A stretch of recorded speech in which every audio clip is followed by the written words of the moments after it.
wahisemo neza cyane kubana natwe inshuti mukunzi bakadasohoka ku makuru n'inkuru zihariye tudahwema kukugezaho uko bwije no kubukeye. Nongeye kuguha ikaze cyane ku muyoboro w'amakuru agezweho n'inkuru zihariye utasanga ahandi. Wowe ukigera ari ubwa mbere, menya neza niba warakoze kuri subscribe kugira ngo n'ubundi tujye turushaho kubana muri gahunda z'amakuru mashya kandi mu buryo bukoroheye cyane. Uyu munsi rero reka duterere amaso kuri aya makuru mashya. Leta Zunze Ubumwe za Amerika zongeye gufatira ibihano abayobozi bakuru b'umutwe wa AFC M23. Ni ibintu rero bibayeho mu by'ukuri mu buryo butunguranye, kuko abayobozi b'umutwe wa AFC M23 na gahunda nimwe igamije gushyira iherezo kuri amakimbirane banze kwitabira ibiganiro bibahuriza hamwe n'intumwa za leta ya Kinshasa. Babyitabiriye ku bwinshi, basinye amasezerano atandukanye, ariko Amerika yirengagije ibyo byose. Iravuga iti reka dushyireho ibindi bihano ku bayobozi bakuru b'uyu mutwe wa AFC M23. AFC M23 rero kuri ubu ngubu yashyizwe ku rutonde rumwe n'inyeshyamba z'umutwe wa FDLR, aho bamwe mu bayobozi bakuru b'uyu mutwe wa AFC M23 bafatiwe ibihano bidasanzwe, kuva n'ubundi kuri Gustave Kubwayo,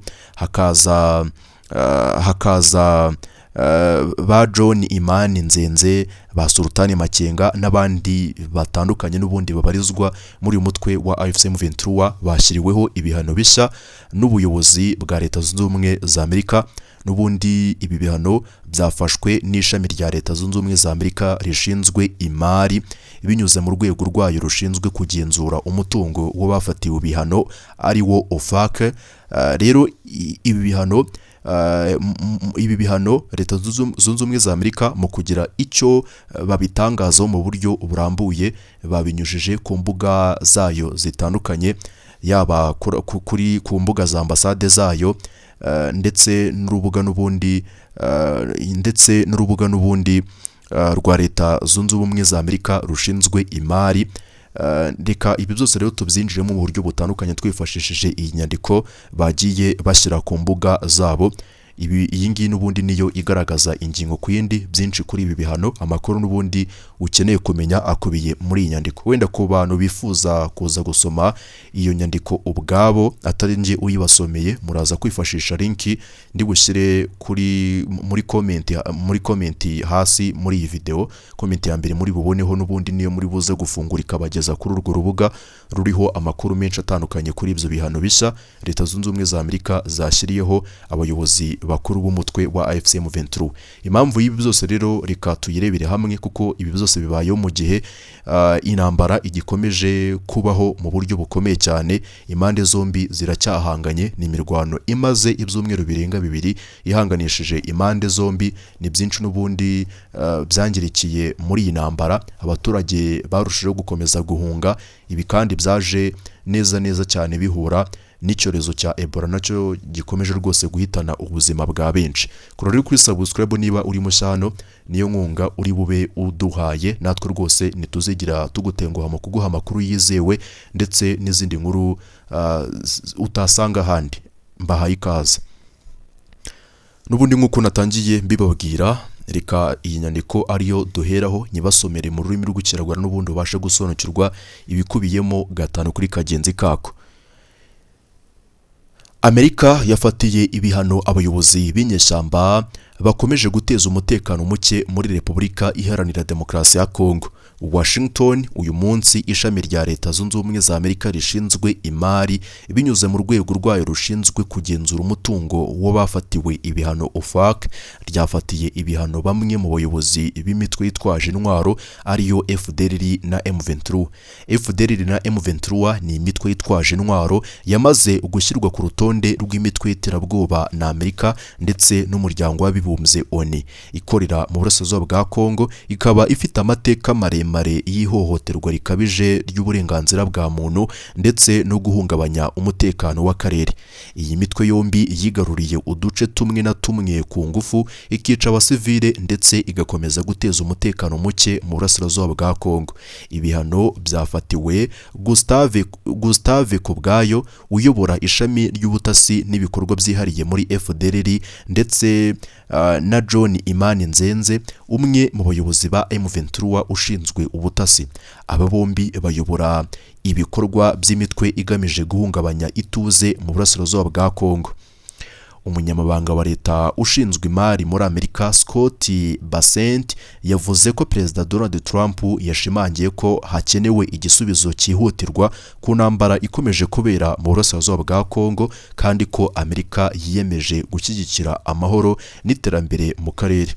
Yagize ati ibikorwa by'urugomo bikomeje gukorwa n'imitwe yitwaje intwaro birimo gukomeza gutuma ikibazo cy'ubutabazi kiba igikomeye cyane kandi bikaba binabangamiye inyungu za Amerika mu karere.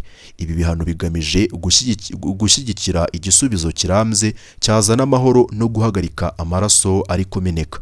Amerika yatangaje ko izakomeza gukorana n'abafatanyabikorwa mpuzamahanga hagamijwe guhosha intambara imaze imyaka myinshi, guteza imbere ubukungu no kubaka urufatiro rw'amahoro arambye ku baturage ba Kongo n'u Rwanda. Muri urwo rwego Amerika isaba leta ya Kongo kurandura burundu umutwe wa FDLR n'indi mitwe ifitanye isano nawo. Isaba kandi u Rwanda gukura ingabo zarwo n'ibikoresho bya gisirikare muri Kongo no guhagarika ubufasha ubwo ari bwo bwose buhabwa M23 nk'uko byemejwe mu masezerano ya Washington yo kuwa 4 Ukuboza 2025 agamije amahoro n'iterambere. Iyi mitwe ishinjwa ibyaha bikomeye birimo kwica no gukomeretsa abasivile, gufata ku ngufu, gushimuta abantu, kwirukana abaturage mu byabo ku ngufu ndetse no kwakira intwaro n'ibikoresho bya gisirikare cyangwa ubufasha mu bikorwa bya gisirikare muri Kongo. John Imani Nzenze ni umwe mu bayobozi bakomeye ba AFC/M23 ndetse ashinzwe ubutasi bw'uyu mutwe, azwi nk'umwe mu bafatanyabikorwa ba hafi b'umuyobozi mukuru wa AFC/M23 mu bya gisirikare Sultan Makenga, nawe wamaze gushyirwa ku rutonde rw'abafatiye ibihano na Leta Zunze Ubumwe za Amerika na ONU. Nzenze yabaye mu buyobozi bwa M23 kuva mu ntambara ya mbere y'uyu mutwe mu 2012 na 2013 aho yayoboye ibitero ku birindiro by'ingabo za leta ya Kongo. Yashyizwe ku rutonde rw'abafatiwe ibihano hashingiwe ku mategeko ya Amerika agenga ibihano ku mitwe yitwaje intwaro.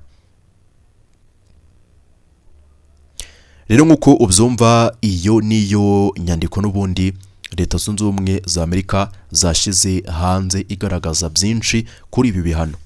Rero iyi nyandiko ikomeza nanone isobanura byinshi.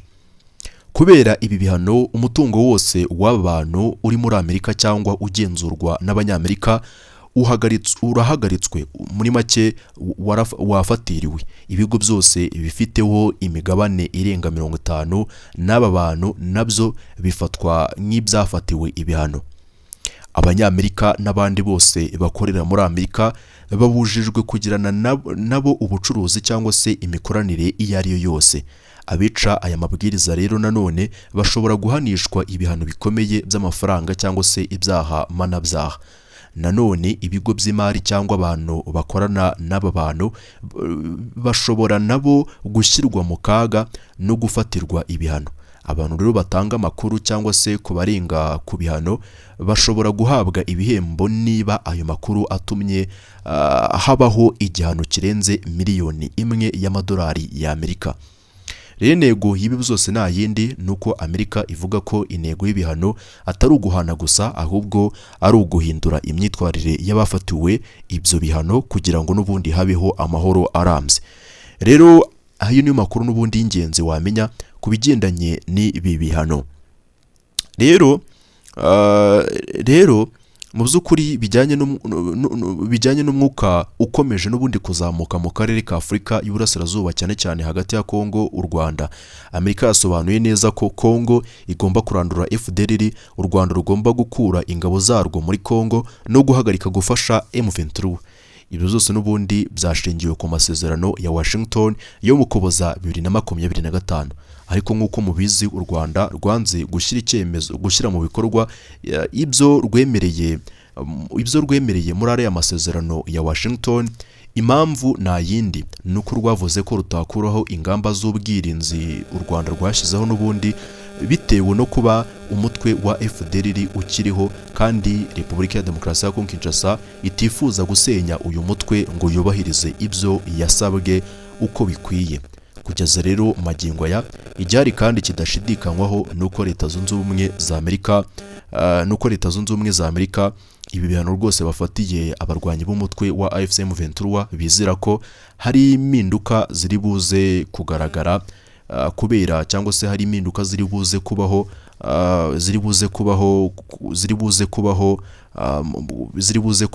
ku mirongo y'imbere ku rugamba. Rero uko niko kuri wamenya mu by'ukuri reka dusubikira aha ngaha, nta byinshi nshaka kuvuga. Icyo nashaka n'ubundi kubagezaho cyangwa se gukomoza